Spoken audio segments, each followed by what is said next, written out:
muy buenos días, muy buenas tardes o quizás muy buenas noches, estimado oyente, según sea la hora y el lugar donde se encuentre escuchando este nuevo mensaje. Les habla y les saluda como siempre el pastor bautista Nikos Ricoy, director del programa Encuentros y del Ministerio Tinajas, llenando siempre a cada persona que nos escucha con el agua fresca y limpia de la palabra desde aquí en España.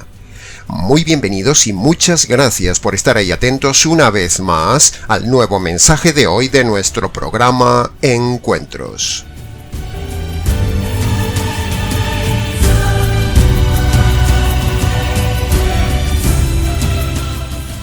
Continuamos hoy, estimado oyente, con el ya quinto mensaje expositivo de este estudio que venimos desarrollando en estas semanas, analizando todo este magnífico capítulo 2 del libro de Efesios.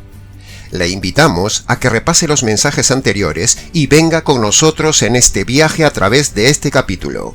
Le ayudará, aprenderá y le enseñaremos cosas grandes y ocultas que usted no conoce. Síganos en esta serie de estudios analítico-expositivos del segundo libro teológico más importante de toda la Biblia, después del libro de Romanos.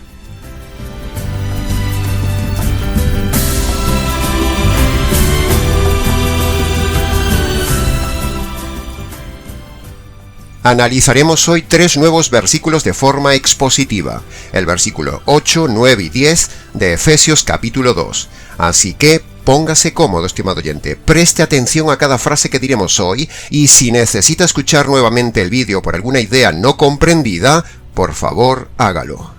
Dicho todo esto, permítame entonces llevarle a través de las profundidades coralinas de esta parte de la palabra de Dios. Dice entonces el versículo 8 y 9 de Efesios capítulo 2. Por gracia sois salvos por medio de la fe, y esto no de vosotros, pues es don de Dios, no por obras, para que nadie se gloríe.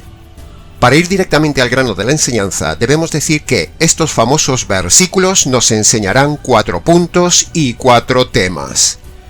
Punto número 1, se nos habla de la gracia de Dios. Punto número 2, se nos habla de las buenas obras ante Dios. Punto número 3, se nos habla de la fe que salva ante Dios. Y punto número 4, se nos habla de la salvación como un don de Dios. Así que analicemos y comentemos juntos cada uno de estos 4 puntos en los siguientes minutos. Punto número 1. Dice el versículo: la salvación es por gracia. Eso significa que Dios le dio al hombre una oportunidad de salvarse que no merecía por ser el hombre un delincuente. El hombre, por sus delitos, merecía ir directamente a la cárcel eterna, como Dios lo hizo con el diablo, pero Dios diseña un plan jurídico para salvar a todos los hombres de forma inmerecida. Eso es gracia, y esa gracia es el Evangelio. El Evangelio es la gracia de Dios. Cuando el texto dice, por gracia sois salvos, es exactamente igual que decir, por el Evangelio sois salvos, porque el Evangelio es la gracia de Dios hecha realidad. ¿Ha recibido usted, estimado oyente, alguna vez en la vida algo que no merecía? Eso le hace valorar y acercarse a comprender un poco más lo que es la gracia de Dios.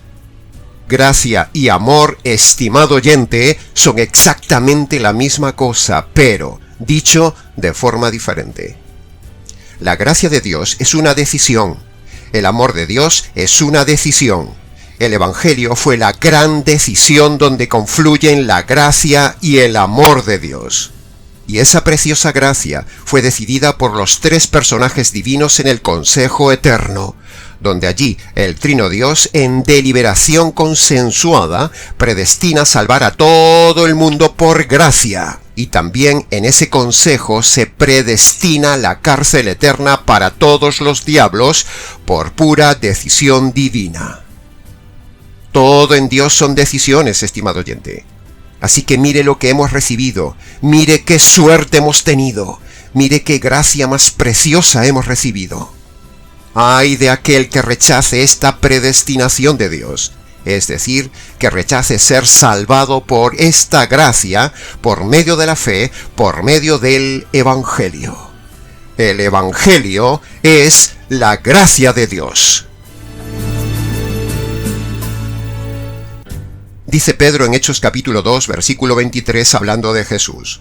Este fue entregado por el determinado consejo y previo conocimiento de Dios. Ahí lo tiene, estimado oyente. El Dios plural se reúne en consejo eterno y predetermina en su conocimiento que el mundo sea salvo por gracia. No puede haber consejo si solo hay uno. Por lo tanto, ahí inferencialmente hablando, se ve la pluralidad de Dios otorgando a todo el mundo la posibilidad de salvarse. Éramos como diablos y fuimos tratados como privilegiados. El valor de la intensidad de la gracia de Dios se ve en la crueldad de la cruz, no en la crueldad de la crucifixión, sino en la cruz, donde el Trino Dios, para otorgarnos su gracia, cae sobre ellos la desgracia del desgarro de la unidad divina para dar gracia a un mundo en desgracia. Punto número 2. Se dice que la salvación no es por obras buenas humanas, obras que generan en el hombre orgullo ante Dios. Dios no le acepta al hombre ninguna obra, ni moral ni obras de la ley. Los moralistas que se creen buenas personas muchas veces dicen: yo no mato, no robo, no hago mal a nadie. Dios tiene que estar agradado de mí y verá mis obras buenas. ¡Pobre ingenuo! No sabe que todo eso es soberbia y autoengaño, ignorando que sus pensamientos son sucios, sus intenciones son malas, y se olvida que muchas veces ha dicho cosas malas con su boca y hay docenas de hechos malos en su vida, aunque no se acuerde de ello. Nadie se acuerda de todo lo malo que ha hecho en su vida, estimado moralista oyente. Las sectas como los adventistas, los mesiánicos, los testigos de Jehová y etc. añaden a la obra de Cristo los mandamientos, lo cual sugiere que, para alcanzar la salvación y agradar a Dios, hay que hacer obras buenas. Mire lo que dicen los católicos, por ejemplo. Estoy leyendo literalmente el dogma Lumen Gentium en el capítulo 2, apartado 14, que cualquier persona puede ver en internet. Dice así el texto: el Sagrado Concilio Vaticano II fija su atención en primer lugar en los fieles católicos y enseña que, basados en la Sagrada Escritura y en la tradición, esta Iglesia es necesaria para la salvación, por lo cual no podrían salvarse ninguno de aquellos hombres que se negasen a entrar en ella, conociendo que la Iglesia Católica fue instituida por Dios a través de Jesucristo como necesaria para la salvación. ¡Menuda aberración! Y dice en el apartado 16 del mismo capítulo 2, hablando de los no católicos: quienes, ignorando el Evangelio de Cristo e ignorando su Iglesia, buscan sin embargo a Dios con su corazón sincero y se esfuerzan bajo el influjo de la gracia de Dios en cumplir con obras buenas, esos pueden conseguir la salvación eterna. Otra aberración. Y mire lo que dice un catecismo católico que tengo de 275 preguntas. En la pregunta 190, hablando de la esperanza de salvación, dice el catecismo: Dios nos dará la gloria mediante su gracia y nuestras buenas obras. Ahí lo tiene, estimado oyente, el grandísimo error de la Iglesia Católica. Los judíos creen que se salvan por las obras de la ley de Moisés, los gentiles por las obras morales, los católicos por las obras de caridad y por pertenecer a su iglesia, los musulmanes por medio de creer en Alá y practicar los 5 pilares del Islam. Los calvinistas dicen que Dios elige e impone la salvación a unos pocos para salvarlos. Los mormones, testigos, los de la teoterapia, los del G12 y demás sectas modernas como los de la prosperidad se salvan por obras morales y por pertenecer a sus iglesias. Los pentecostales y otras iglesias similares se salvan por repetir la oración de fe, por el bautismo y por no dejar de congregarse, porque si usted deja de congregarse, dicen ellos, ha perdido la salvación. En fin, estimado oyente, cada uno pone su diseño de obras para la salvación, pero, la Biblia, en este pasaje que estamos viendo hoy, y en muchos más del Nuevo Testamento, niega todo esto. Por eso todas estas sectas son falsas, porque la Biblia dice que la salvación es por medio de la fe en su gracia, o sea, fe en las dos condiciones del Evangelio, no es por obras, estimado oyente, ni por añadir obras a la obra de Jesús. Las obras buenas son buenas ante los hombres, pero no ante Dios. La Biblia tajantemente dice que las obras buenas no salvan a nadie. La Biblia tajantemente dice que Dios las ve como inmundas. Si las obras buenas salvaran, entonces, ¿para qué se hizo la obra de Cristo? Nos hubiéramos evitado toda esa tragedia de la cruz. Otros dicen que las obras buenas complementan la obra de Cristo. Pero, ¿qué puede aportar o complementar un hombre inmundo e imperfecto a la obra perfecta de Cristo? Por otro lado, con este argumento, ¿están diciendo que Cristo hace obras incompletas? Preguntamos también, si usted tiene que hacer obras, ¿cuántas obras buenas tiene que hacer, estimado oyente, para salvarse? ¿No se da cuenta de la agonía que significa no saber cuántas obras tiene que hacer en su vida para salvarse? ¿Y si le faltara tan solo una obra buena antes de morir? ¿Se da cuenta de la agonía? Menuda agonía, ¿no cree? Por otro lado, lo que usted considera obras buenas, Dios quizás no lo considera así, lo había pensado. De hecho, Él dice que son suciedad las obras buenas del hombre. En el cielo no hay balanza, como dice la Iglesia Católica, o como dicen muchos por ahí, que cuando Dios los llama a cuentas esperan tener más obras buenas que malas en esa supuesta balanza inventada, de la cual la Biblia no habla nunca. Pero aún eso de la balanza sería un riesgo enorme en el caso de que fuera real, porque usted iría a la eternidad con incertidumbre de si en el platillo de las obras buenas hay mayores obras que en el platillo de las obras malas. Pero resulta que allí no hay ninguna balanza en el cielo. Allí hay un juez, hay justicia, hay un juicio y luego una condenación eterna. Piense esto, estimado confiador de sus obras. Un delincuente, aunque tenga 100 obras sociales maravillosas, pero tiene tan solo un delito, el juez lo condenará por un solo delito, y las obras buenas sociales que hubiera hecho no le valdrían de nada. Ese es el concepto católico romano errado que corre por esa falsa iglesia romana y que los mismos líderes fomentan para que la gente se los crea. Ahora, escuche bien, estimado oyente, lo siguiente. Las dos únicas obras que salvan al hombre son, según Marcos capítulo 1 versículo 15 y Hechos capítulo 20 versículo 21, 2. Primera obra, el reconocimiento de sus pecados, o sea, el arrepentimiento. Segunda obra, la fe en la justicia caída sobre el Señor Jesús, es decir, creer el Evangelio. Esto es lo único que usted debe obrar, lo único que usted debe hacer, es lo único que Dios le admite como obras para salvarse. Todo lo demás, como ya se conoce, son trapos de inmundicia, como dice el famoso pasaje de Isaías capítulo 64, versículo 6. Léalo, por favor. Sobre este punto de las obras justas del hombre, tenemos un vídeo en el canal más extenso que habla expresamente del tema y que le invitamos a ver, cuyo título es Radicalidad Total. Le rogamos lo escuche para no repetir aquí esas mismas ideas. Muchas gracias. Bien. Continuando con el tema de la no salvación por obras, decimos que la salvación por obras menosprecia el Evangelio, menosprecia a Dios, porque allí Dios volcó todo su ser para regalarle al hombre lo que el hombre no podía conseguir nunca, la salvación. Sin embargo, el hombre y el despreciativo hombre le dice a Dios: «Oh, no, muchas gracias, yo me las arreglo por mí mismo para salvarme». Así es el soberbio y arrogante hombre que pretende presentarse ante Dios, vanagloriándose de sus logros y sus basuras ante Dios. ¿Se da cuenta cómo es el hombre y se da cuenta lo que promueven los hombres y sus religiones?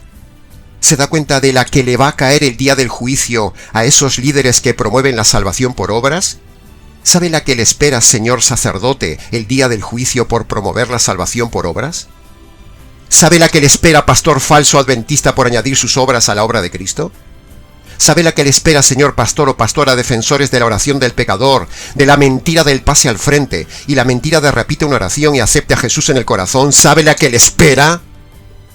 ¿Sabe la que le espera en el juicio al inventor de las 4 falsas leyes espirituales? ¿Sabe la que le espera en el juicio y después del juicio a los pastores que siguen reproduciendo estos falsos métodos y falsos evangelios? ¿Sabe la que le va a caer a esta gente?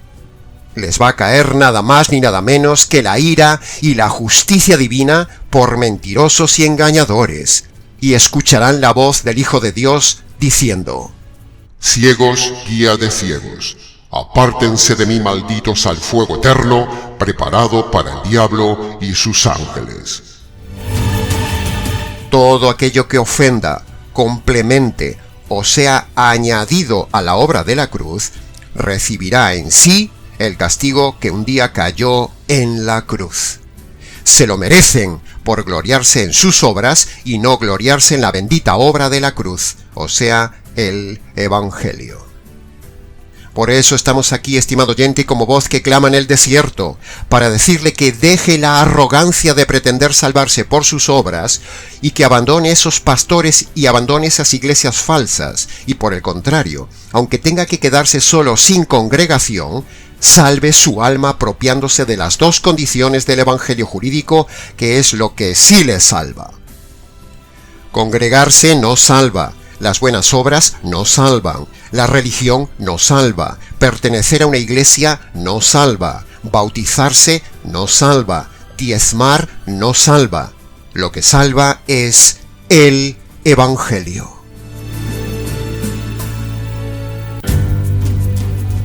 Pasemos ahora al punto número 3, donde dice que la salvación se recibe por fe. Lo cual, si se recibe por la fe, entonces descarta cualquier otro tipo de forma de salvación, por ejemplo, las obras. Pero, ¿de qué fe estamos hablando? Aunque aquí Pablo no lo especifica, sin embargo, Pablo lo dijo en Efesios capítulo 1, versículo 13. Vosotros, habiendo oído la palabra de verdad, el evangelio de vuestra salvación, y habiéndolo creído. Ahí tiene confirmada nuestra tesis, que la salvación es por medio de la fe en el Evangelio de Jesucristo, no solo en la fe en Jesucristo. Ya nos hemos enterado y ha llegado hasta nosotros que hay gente que se ha llevado las manos a la cabeza y ha puesto el grito en el cielo porque hemos dicho que creer solo en Jesús no salva. Algo que les parece una herejía, pero es la pura verdad.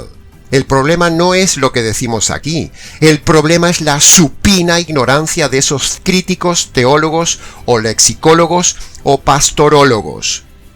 Pero señoras y señores seguidores del canal y del programa, la salvación para los gentiles no es por creer en el Señor Jesús, sino que la salvación para los gentiles es por creer en el Evangelio de Jesús. Metas eso en la cabeza, estimado crítico. Ya hemos dicho muchas veces, para los ignorantes predicadores que no tienen ni idea del tema, que una cosa es el evangelismo hacia los judíos y otra cosa es el evangelismo hacia los gentiles. En la Biblia hay 2 enfoques evangelísticos, uno a los judíos y otro a los gentiles.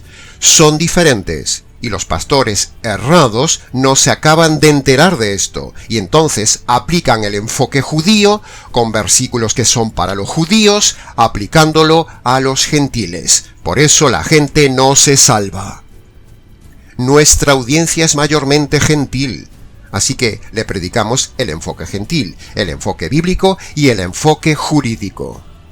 Si estuviéramos en una radio judía, o en un ambiente judío, o en una zona judía, sin duda usaríamos el enfoque judío demostrando ante todos esos judíos, vez tras vez, que Jesús es el Mesías para que el judío crea en Jesús sólidamente.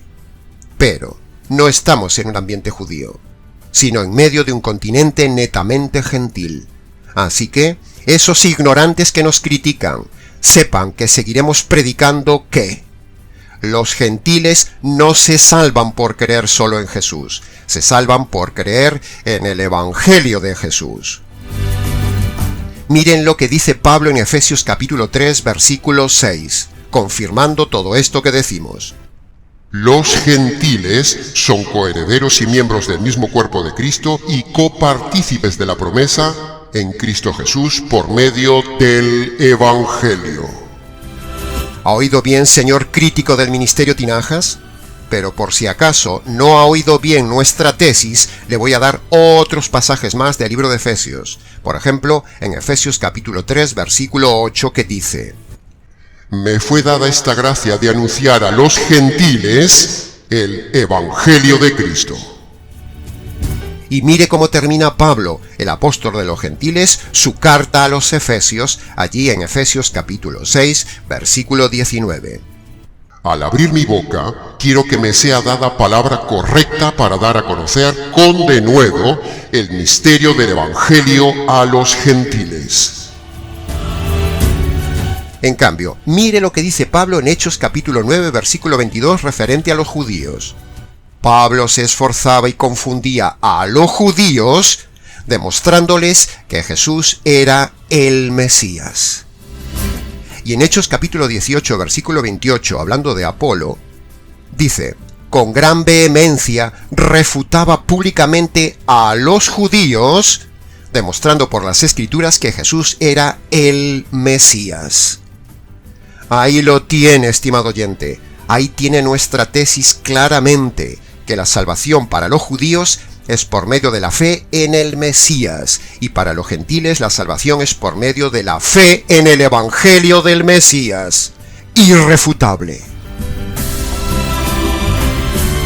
Por eso decimos que lo que salva a los gentiles no es una fe en general, no es una fe etérea, no es una fe en un apóstol, no es una fe en la oración del pecador, no es la fe en las 4 leyes espirituales, no es la fe de creerse eso de aceptar a Jesús en el corazón, no es la fe en el Papa, no es la fe en una iglesia salvadora, no es una fe en el bautismo, no es una fe en Dios, no es una fe en la Biblia, no es por fe en una virgencita o la fe en algún santo favorito, o la fe en algún hombre, o la fe en la misa, o la fe en un cura, no es una fe en su religión, etcétera, etcétera, etcétera, sino que lo que salva es la fe en el Evangelio que constantemente predicamos en este canal.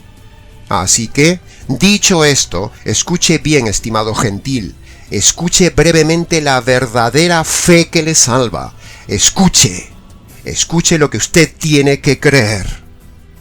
Punto número 1. Usted tiene que creer y admitir que ha cometido a lo largo de su vida muchos delitos e injusticias ante Dios por romper diariamente la ley de Dios. Usted debe reconocerse delincuente ante Dios. Punto número 2. Usted tiene que creer y admitir que esas injusticias merecen castigo y merecen justicia divina eterna sobre usted. Punto número 3. Usted tiene que creer que esa justicia que usted merece recibir en la cárcel eterna le cayó al Señor Jesús en la cruz de forma inmerecida. Punto número 4. Usted tiene que creer y obedecer las 2 condiciones que Dios le pide para salvarse, y se las resumo así. Primera condición. Usted debe humillarse y reconocer sus pecados e injusticias cometidas en el pasado y abandonar los pecados presentes. Eso es el arrepentimiento, o sea, la primera condición. Segunda condición. Usted debe creer, debe recibir, debe apropiarse, debe agarrarse de la justicia que le cayó al Señor Jesús en la cruz por sus injusticias, estimado oyente.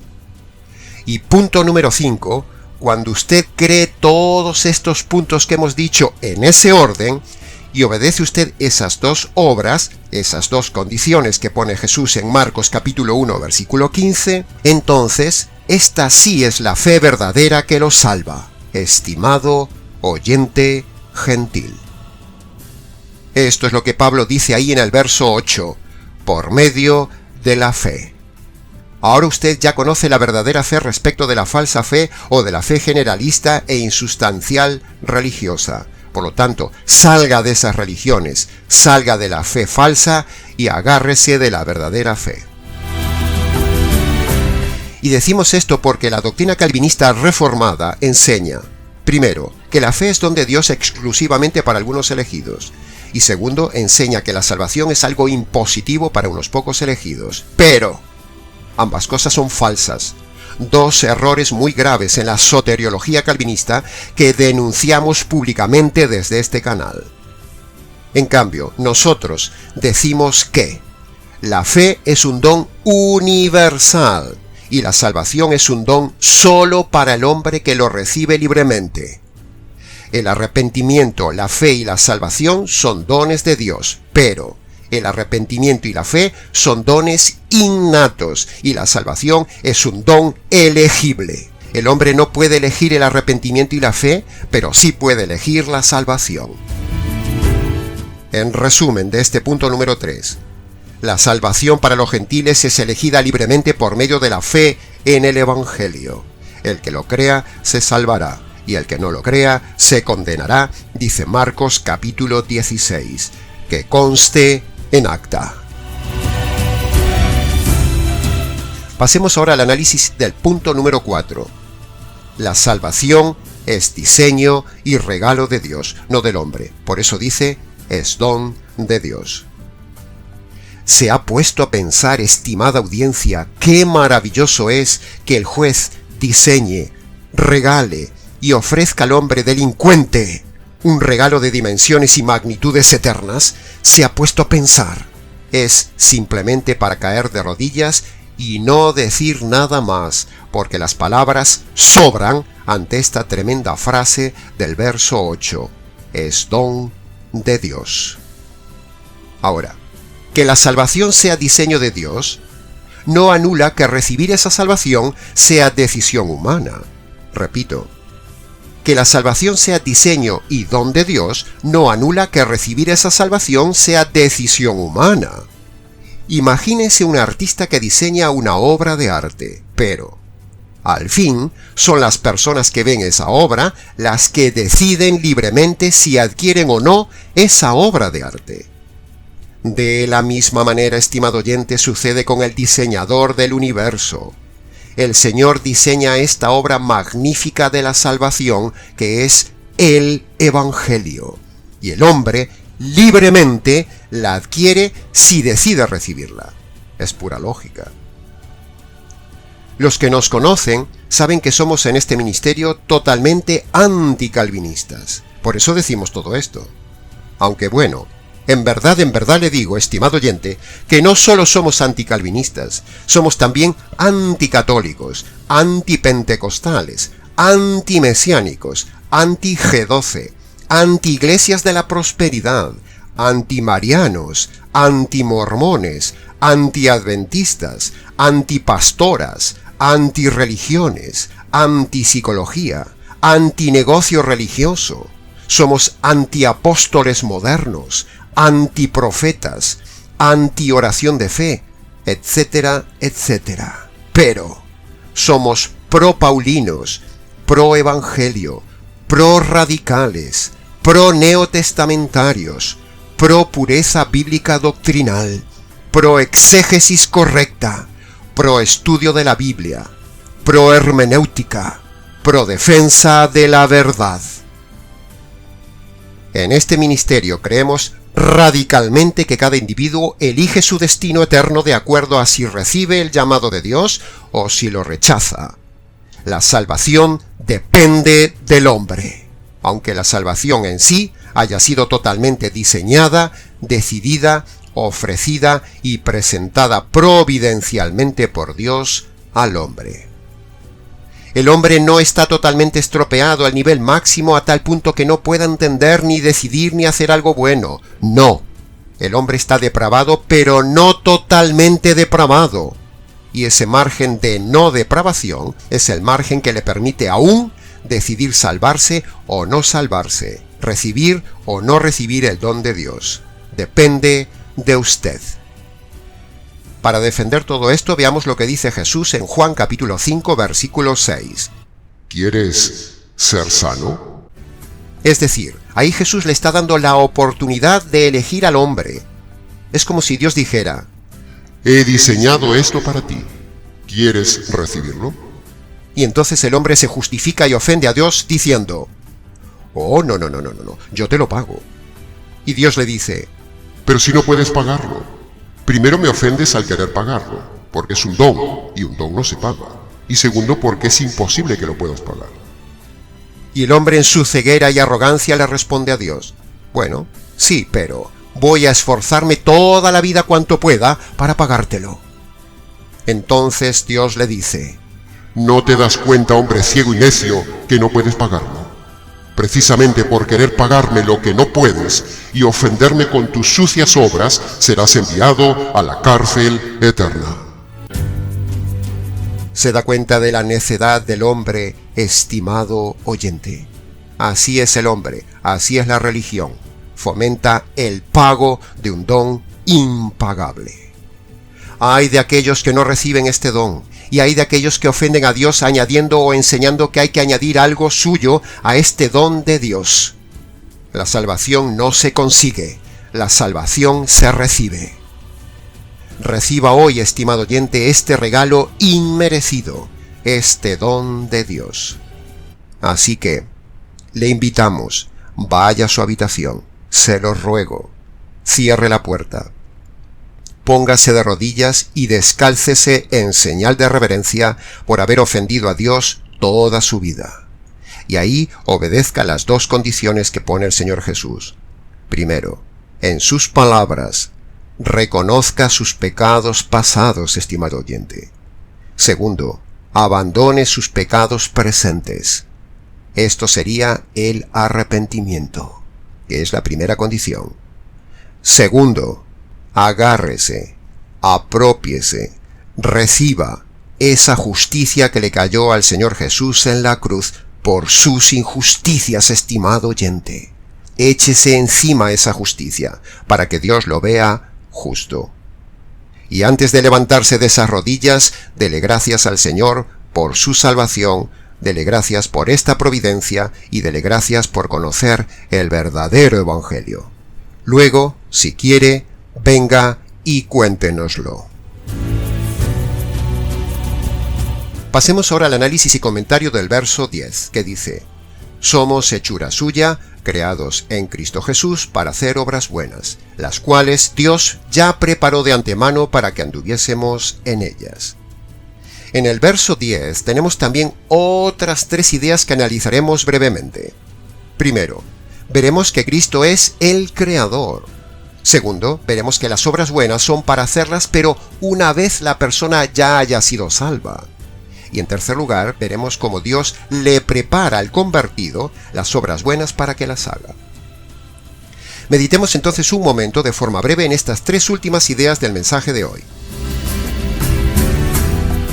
Primera frase.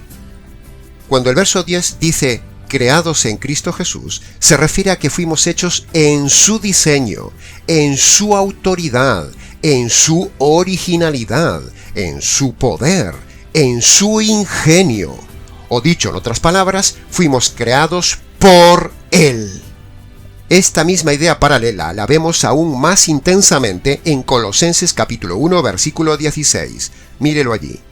Allí dice lo mismo que en este verso de Efesios, pero lo dice de forma más intensa y más amplia. Por lo tanto, cuando Génesis 1:1 dice que en el principio creó Dios los cielos y la tierra, entonces nos preguntamos, ¿quién de Dios creó los cielos y la tierra? Si Dios es plural, entonces, ¿los creó el Padre? ¿Los creó el Espíritu Santo? ¿Lo crearon los tres juntos? Los cielos y la tierra los creó solo el Señor Jesús, el Hijo. Pues Efesios capítulo 2, versículo 10, Colosenses capítulo 1, versículo 16, Juan capítulo 1, versículo 3 y Hebreos capítulo 1, versículo 2 son cuatro contundentes libros que demuestran que el creador del universo es el Hijo, no el Padre. Sí, ha oído bien. Por muy extraño que le resulte, el creador de todo el universo es el Hijo, no el Padre. Siempre se nos ha dicho que el Padre es el creador de todo. Pues no, señores. El Hijo es el creador. Él es el diseñador, dueño y sustentador de todo el universo, desde la célula hasta el átomo. y todo en este mega multiuniverso que existe es suyo y creado por Él. Cristo ha diseñado todo, estimado oyente. Es un arquitecto magnífico. Adórele, sea o no sea usted convertido. Pasemos ahora al análisis de la segunda frase del versículo 10. Ahí vemos que una vez que la persona se salva a sí misma por su libre decisión, entonces ahora sí, una vez salvo, a Dios las obras del hombre le importan y le agradan. Y aún encima, esas obras buenas luego tendrán premio en el reino. Entonces, ahora sí todo encaja. Las obras buenas no son para salvarse, pero una vez salvo, hacemos las obras buenas para agradarle. Y para terminar, un breve comentario más de la tercera frase del verso 10, que dice: las obras buenas que un convertido se encuentra en el camino, es Dios que se las prepara de antemano para que andemos en ellas. Y así ha pasado con este varón que les habla, estimado oyente, y con este ministerio que crece más y más. Un día se abrió la puerta de Internet y desde entonces aquí estamos haciendo esta obra buena de Dios que crece cada día, cada mes y cada año, llevando a todo el continente americano, casi 500 millones de personas potencialmente oyentes, el verdadero Evangelio. El Evangelio del Señor del Evangelio. Amén. Aleluya. Y hasta aquí, estimado oyente, con el gozo de haber compartido este súper analítico, expositivo y teológico mensaje del día de hoy. Mucho más se podría haber dicho del tema, pero con lo dicho es suficiente. Para preguntas, comentarios y más amplitud del tema, escríbanos nicos@gmx.es. Les ha compartido la verdad, solo la verdad y nada más que la verdad de estos 3 versículos de hoy, este expositor bíblico, Nikos Ricoy, del Ministerio Tinajas, desde aquí en España. Será entonces, con el gusto de siempre, hasta nuestro próximo estudio de Efesios en nuestro ya habitual programa Encuentros.